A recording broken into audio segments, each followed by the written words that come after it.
but still it's a big turn. But still, he uses much less area than Felipe's turn.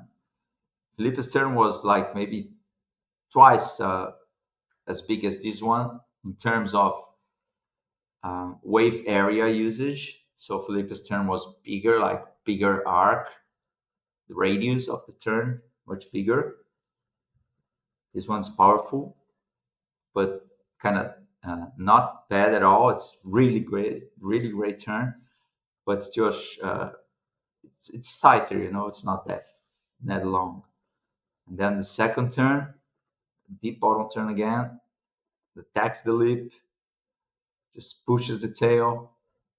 Board gets a little flat there, but takes assumes a risk and commitment, so it's there with the judging criteria, and then finishes off with a big turn. It's not an air; it's a nose peak reverse. The section of this turn is not there critical as Felipe's one.